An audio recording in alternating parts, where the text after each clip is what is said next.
runway 8 kilo, you're cleared for takeoff.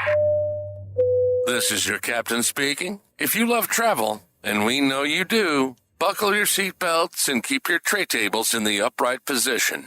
You should be seeing the illuminated fun signs throughout the aircraft, because we're about to take off on a chat of epic proportions. Welcome to Tray Tables and Time Zones, the podcast where travel isn't just about taking vacations. It's about enriching your life. We'll dive into the highs, the lows, and the downright absurd moments that come with exploring the world. Whether it's food poisoning on a long-haul flight, trekking to Mount Everest Base Camp, or traveling to Disney parks worldwide, we cover it all. Serious at moments, but mostly we're here to laugh and share some brutally honest travel stories. So let's do it, one time zone at a time. This is Tray Tables and Time Zones, and this is your host, Josh Bogle. What's up, everybody, and welcome back to another episode of Tray Tables and Time Zones. I'm your host, Josh Bogle. Man, I still have not recovered from this last weekend. It was 4th of July weekend, and I'll talk about this more on a later podcast when I actually go over this trip. But my daughter and I were in LA, Los Angeles, for Anime Expo.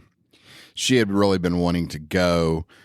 She had some friends that had gone the year before, and so she was really wanting to go. So we decided to go, and she and I did 2 days at Anime Expo, and then we did July 4th at Disneyland, which you just knew if I was in the vicinity of Disneyland or a Disney park, I had to go, and we did.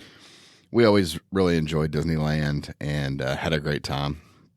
Just one day there. But speaking of Disney, today I was going to talk a little bit about a trip that we did at Christmas time, this previous Christmas. We had not been to Disney World, like on a actual trip, in a while. We had actually been in Florida several times over the last couple of years for cruises and such, but we just hadn't spent more than, a couple of hours at Disney while we were there, running to go have dinner or downtown Disney, or I'm sorry, that shows my age, Disney Springs. We just hadn't really, gone and done a Disney World focused trip. So we decided to do that at Christmas time. We like traveling around the Thanksgiving, Christmas holidays. Tends to be a lot of fun. We've done Thanksgiving cruises and things like that. We had never really done a big Christmas trip right up against Christmas at Disney. And so this time that's what we did. We did 5 days and basically ended it on Christmas Eve. But here's the wild thing, and I didn't know that I would ever do this. And it's probably mixed results. But anyway, I never thought that I would stay off park. But this trip, we did. And the reason was, there's a couple of reasons for it. One, the prices at the park were just insane. And actually, for the price to get rooms just at like Caribbean Beach or Coronado Springs or Port Orleans or any of those, it was just really expensive. And one of the things we were taking into consideration is that our kids are now at such an age that it's just easier and more convenient and just works better to get them their own room. And so we wanted to get 2 hotel rooms, basically doubling the price. It just didn't make sense. We'd rather spend that money, on more experiences, fast passes, dinners, things like that, than spend it on the room. So we decided to stay off park. And I was a little freaked out, but I dug around on the internet and Reddit and everywhere else trying to get a feel for the best places to stay and what would be reasonable, and ended up staying at the Drury Inn and Suites there by Disney Springs. And the rooms were incredibly reasonable. And it included a big breakfast buffet area and things like that. And we were able to get the 2 rooms, for us, for my wife and I, and then for the kids. And so that way, everybody had more room. We had a couple of bathrooms and things like that. It just made it a lot easier. So, we made the trip, flew from Houston to Orlando. That's an easy trip. No big deal. Straight down, direct flight into Orlando, and got there and got checked in at the hotel. And I will say it definitely has a different vibe than staying on the park. It's a little harder, I think, to get into the Disney spirit being off the park, even though, you walk into the lobby and there's Disney stuff, and they're a partner hotel. So they have, stands set up to where you can, get tickets and schedule things and all that.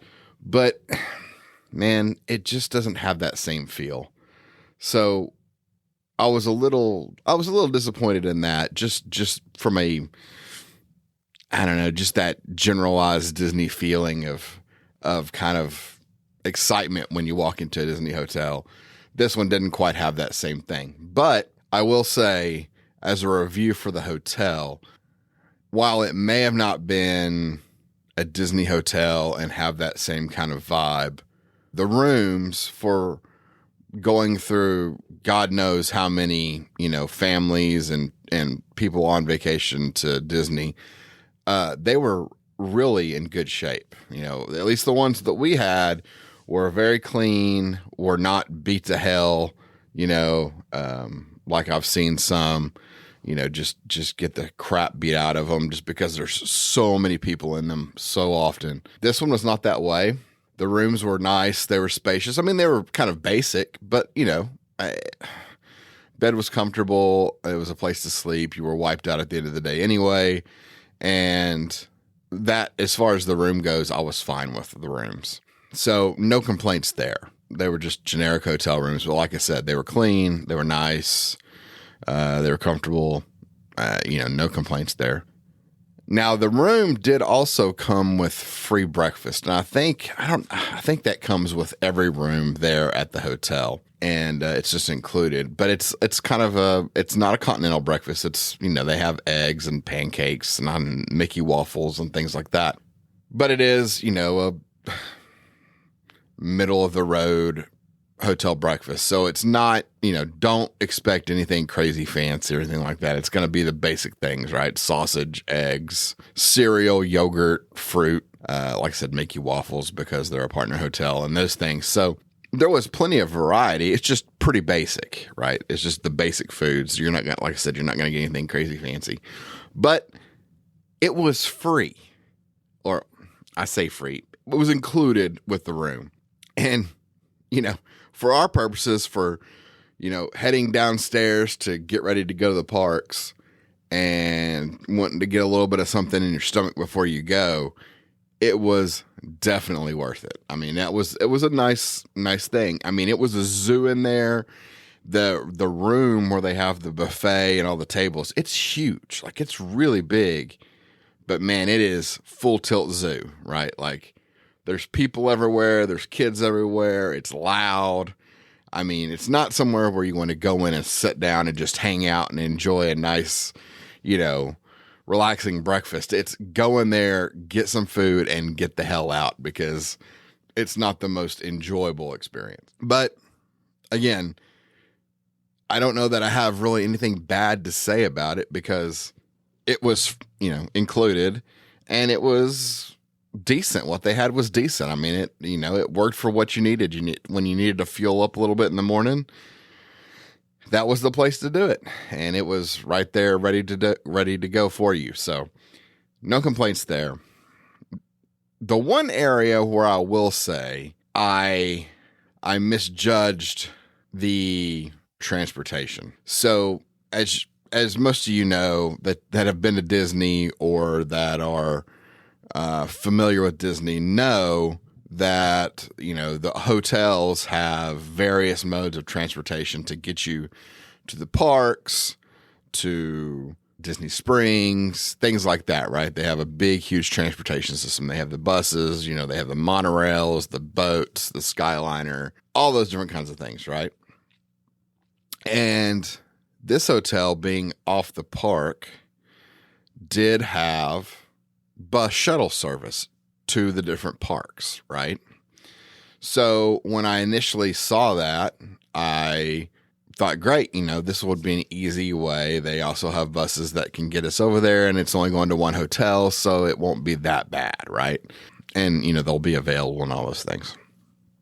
And so I just assumed that would work out well. Well, let me tell you, it didn't work out that great. The biggest issue I think they have with their, transportation is that they have, at least when we were there, they had like 2 buses, and that was it. And those buses were covering multiple parks, right? So, one bus may take Magic Kingdom and Epcot. Another bus would get, Animal Kingdom and Hollywood Studios or whatever, right? And their run times were not that often, right? There was some pretty decent gaps between the pickup times or the drop-off times, just because they didn't have the volume of buses. Now I understand they're certainly not going to have like Disney level volume of vehicles, but I was a little disappointed that they didn't have a few more going, and that the times were a little bit more frequent so that you could come and go.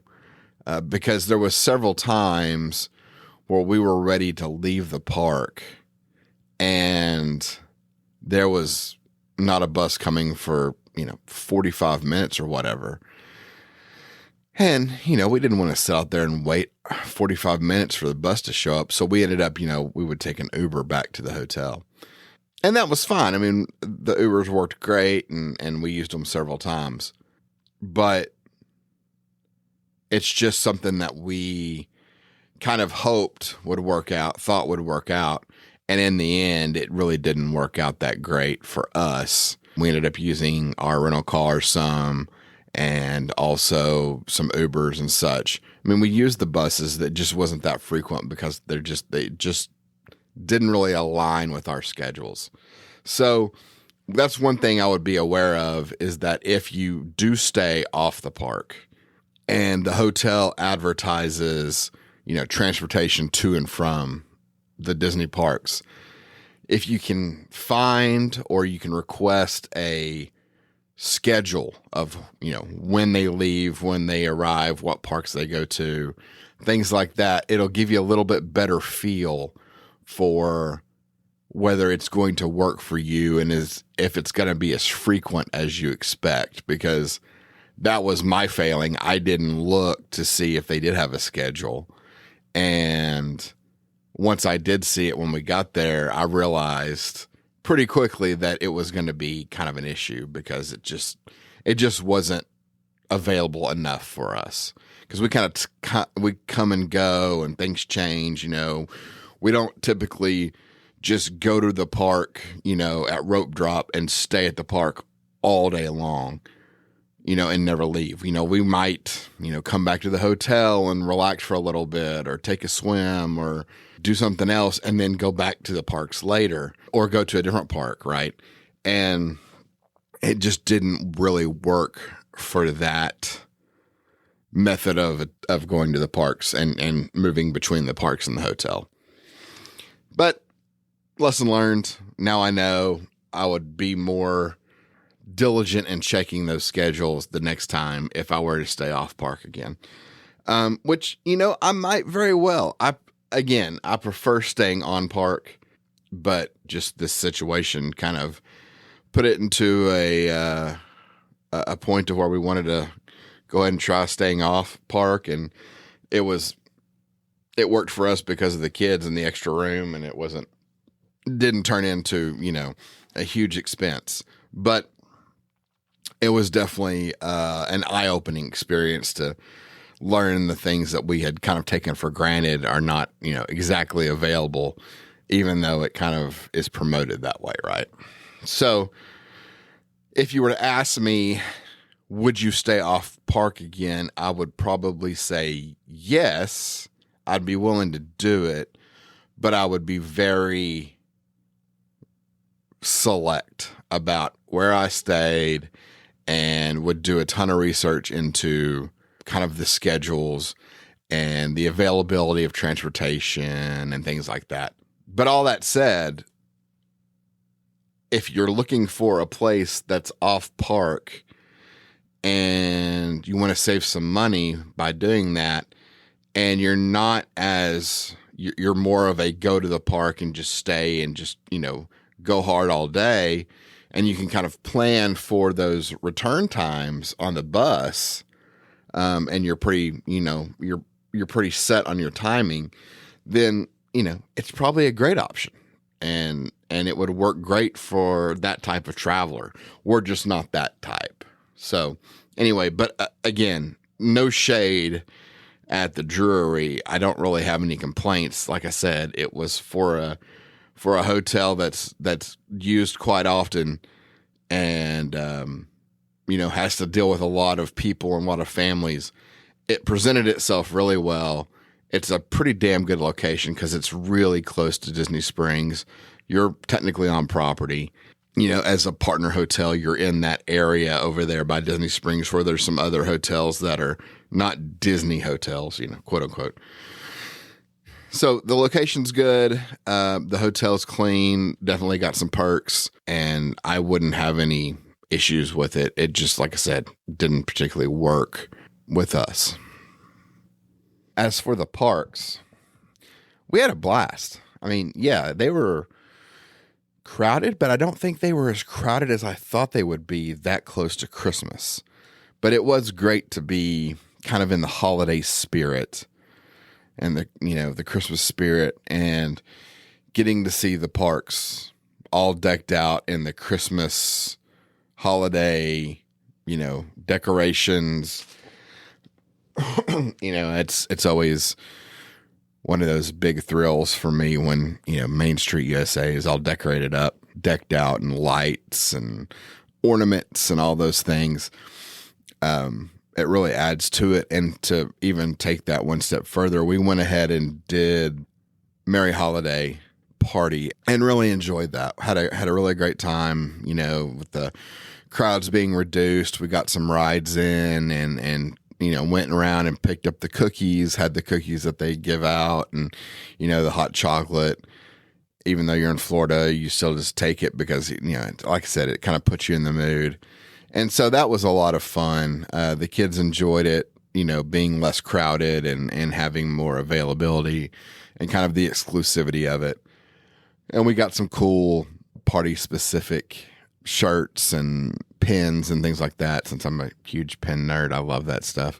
So that was really fun. The rest of the parks were great. We spent a pretty big amount of time at Hollywood Studios and finally got to ride Cosmic Rewind, which was awesome. I was surprised that I liked it as much as I did. I was a little nervous before we got on it. Not because it's a roller coaster, but because of the cars, the ride vehicles independently rotating, toward how it rotates into turns and things. I didn't know how my body would react to that. I don't get motion sickness really, and I don't get seasick and I don't get car sick or any of those things. But sometimes my body is not a big fan of the spinning type thing. And so I was worried that would affect it. But we got on that ride, and I was actually riding with my daughter in my little car, and she was really hoping it would be one way or another by Blondie, the song, to to ride to. And so it just so happened that was the song we got. And so she's just singing her heart out next to me.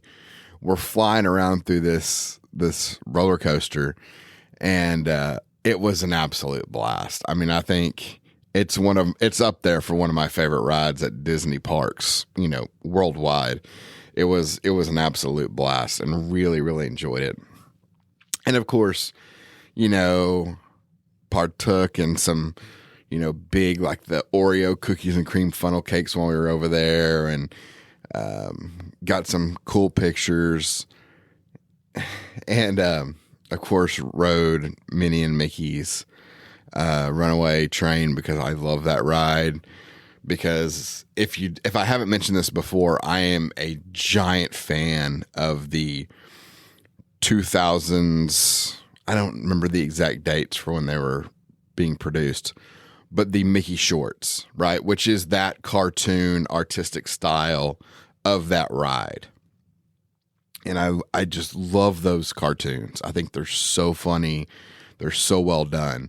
And so anytime there is something related to that style, I'm just all in. And for the ride to be as good as it is, it's a must for me at this point. It's definitely become a must ride when it's available, because I just love everything about it. And of course, we finally got to go to do Rise of the Resistance in Florida. We had done it in California several times, but hadn't, again, like I was saying, we hadn't been to Disney World in forever, it seemed like. And so we were clicking off rides that have been around for a while now that we just had never gotten around to doing, because we had been going to Disneyland or to Tokyo Disney. We had other places had kind of taken those spots away from Disney World. So it was great to be back, but it was also an opportunity for us to see and ride a lot of the things that had changed over the last couple of years at Disney World. And of course, we did some of the other favorites. Of course, Magic Kingdom, everything's a favorite. I mean, it's just like a wonderland of classic rides that I love. Big Thunder, It's a Small World, Jungle Cruise. I mean, I love it all. Hell, we did Autotopia. My wife hated that ride. I don't think she'd ever been on it. And their car was just constantly bouncing off the little guide rails. And she was just like, God, it's so tedious and it's loud. And agreed, it is loud. And so I don't think she was a big fan of it. But, we just rode everything and just had a good time and really, really enjoyed the parks. Was nice to be back, because Disney World will always have a special place in my heart, because it is the first park I ever went to as a kid. It was, my kid's first park. It was my wife's first park. Of course, we kind of grew up middle to southeast U.S., and that's obviously the closest and easiest for us to go to as we were growing up. So that'll always, have a really special place in my heart. And it's different because it's just so huge. And it just keeps growing all the time. I mean, it's crazy to think all the changes that are coming here in the near future with the Cars Land and Magic Kingdom. And, there's another resort going up that's almost done. And I think that one's going to be DVC though. If I remember hearing that correctly. But anyway, it's always great to go back. And, because of Disney being so large now and having so many different entities and experiences out there, sometimes, Magic Kingdom and Disney World kind of slip down just because there's other things to go experience that we haven't gotten to yet. Or, there's something that we just love so much, like Disney Cruise Line, that, a lot of times when we think of doing some type of Disney vacation, Disney Cruise is the first thing that comes to mind. So it was great to be back at the parks. I really enjoyed being in Orlando again. It's always fun to see some of the greatest hits and also see all the new stuff. And that was a lot of fun, especially at Christmas time. That was what made it even better. Lastly, I had to hit a couple of restaurants that I just adore going to. One, our thing is Crystal Palace for lunch on Magic Kingdom Day is just, it's a must, right? Like, I love Crystal Palace. I love Winnie the Pooh. And so it's got everything, right? You go in, it's hot. You go in for lunch, you cool off. You get to have a nice buffet dinner, or I'm sorry, you get to have a nice buffet lunch. And, I like the food there. I like the service. I love the setting. I think Crystal Palace is a beautiful restaurant. And, being right there in the heart of Magic Kingdom is just so great. So I love going to Crystal Palace, and it was great to be back there for sure.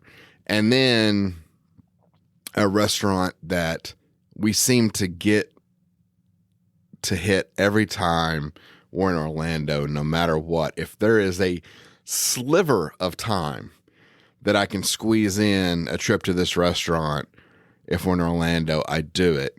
And you'll hear more about that one in another podcast. But of course, we made dinner reservations at Boma because I'm not a huge fan of the Animal Kingdom Lodge. I mean, it's a beautiful resort, don't get me wrong, and I love going to see the animals and things like that. I'm not a big fan of the location. It feels really kind of remote.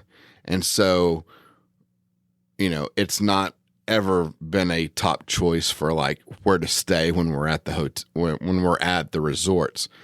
But I guarantee you, I will drive my ass to Animal Kingdom Lodge to get to Boma because I love that place. I love so many of the dishes there that I can't miss it. And my kids love it and my wife loves it. It's just always so good. So good. The only issue that I will bring up with Boma, with Crystal Palace, hell, with any Disney buffet, is that people have a real lack of understanding about how these types of buffets work. They all think, or a lot of people seem to think, that you have to get in line and start at the very beginning and trudge along and buy the food, one thing at a time in order, and pass God knows how many things that you don't actually want to eat or get, but they just stand in the line and just kind of shuffle through. Well, that's not how it works. I mean, if I want something that's on a different part of the buffet, I'm just going straight to that little section and I'm going to get that food. And then I'll move on to the other section and get whatever food that is, and so on and so forth. And every time somebody gives you like the dirty look or the, stink eye or whatever, because you're stepping up there and grabbing something and then stepping back out. But I'm going back to my table now and enjoying my food while your shit is getting cold on your plate because you're standing in line and just mindlessly following along past all these things that you don't care about getting because for some reason you think you have to stand in the line. Just go get what you want. It's like that at every buffet at Disney. Hell, on Disney Cruise Line, it's the same way. You go into cabanas and people, like, right when they walk in, they line up right there. And there's tons of other stations, and the food repeats itself further down the line in cabanas on the cruise ship. And people just stand in this line and think they have to go down the whole thing. And it's just madness. And then they give you dirty looks, like if you're reaching in to grab something or whatever, but they're just standing there. They're just in a line because they think they need to be in a line. So it's just wild. I've never figured it out, but it happens every time. And I noticed it, of course, on this trip, at Christmas time. It was, just a bunch of people just standing there, losing the will to live, waiting to get to something that they actually want instead of just going and getting it. And they created these huge lines where people have to wait forever to get anything.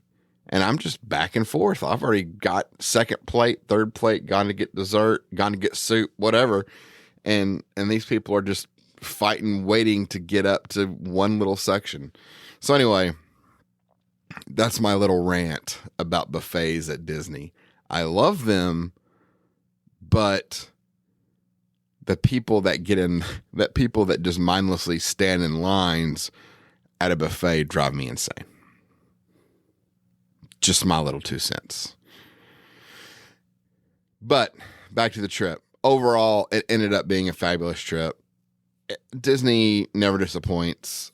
I always leave with a few little bitches and moans about something, here and there. But in the end, Disney does it so well. The cast members are great. The rides are enjoyable. The surroundings, the atmosphere is so great. The theming is great. It's always good to be at a Disney park, right? It's always enjoyable. And like I said before, while there are a lot of good things about staying off park, the savings on money, the ability, at least for us, to get additional rooms and have more room to move around, and such was really worth it. But in the end, I still think I would take staying on park 99 times out of 100, just because, if nothing else, it just feels good, right? It feels right.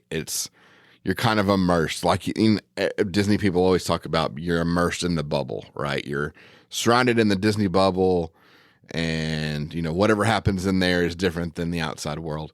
And that is true. Even at a hotel that is right down the street from Disney Springs and the parks and everything else, by it not being part of Disney, it just, there's something different about that, right? It just doesn't feel the same. So like I said, if you're a stay off the park person, the Drury Inn's a great option. I would not hesitate to stay there again, but if I had my druthers, I would stay on park. The next time we were in Orlando for a true park vacation. Well, I think that's probably going to about wrap this one up. I've been trying to keep them a little bit shorter. I tend to get long-winded, and so I'm trying to be more mindful of that and keep them a little bit shorter, a little bit easier to manage for everybody listening. So again, it's great to be back. I'm loving putting podcasts back out again.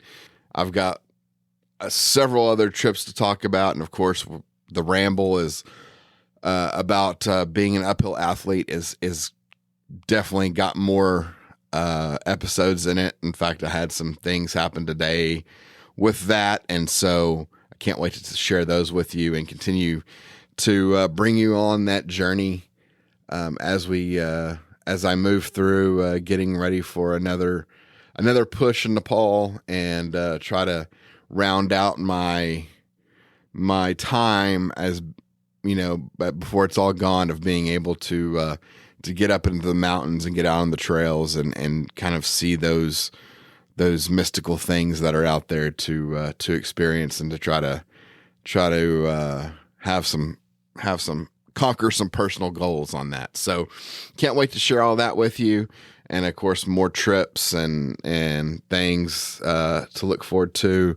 There's a Disney trip in there, a Disney Cruise Line trip in there. There's a trip to Paris and London that we'll be talking about.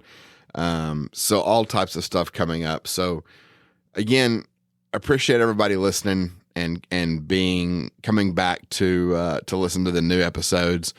I know I kind of hung y'all out to dry for a while there, but hopefully you'll forgive me and come back and listen to more and hang in there with me, because I really enjoy sharing all these things with you all and putting them out there. Hopefully, there's tidbits in each episode that maybe somebody can take and use, or make them think about something and helps them have a better travel experience, no matter what it may be. So anyway, look forward to continuing these conversations, and I will see you guys on the next episode. Thanks. Bye. This has been Tray Tables and Time Zones. Worldwide travel is one of the funnest things you can do in life. And it's our passion to talk about the good, the bad, the funny, and the ugly. Nothing is off limits. We hope you've enjoyed the show. If you did, make sure to like, rate, and review. We'll be back soon. But in the meantime, find us on Instagram at Trade Tables and Time Zones. And for questions or comments, send your email to traysandtimes@gmail.com. Take care, and see you next time on Trade Tables and Time Zones.